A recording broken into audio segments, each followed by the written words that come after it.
Jerusalem thano ma iti leke zong kalung dem na ton son gam in no ma o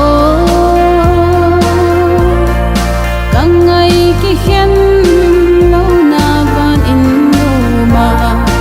in na tui along e sa dam cha ten adonun kun khua hin na chang ka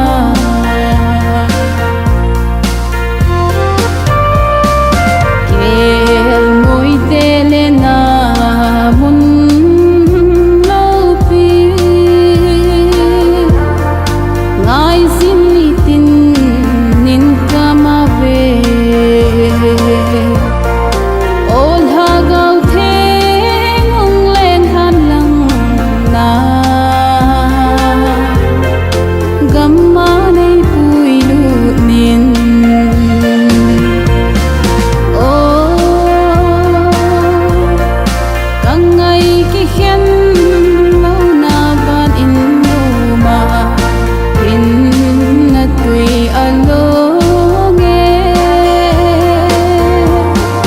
sa dam cha ten adonun kun khua hin na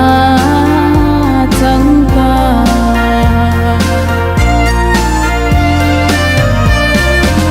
o pigin ngei su a hong un agin ngei sun kalung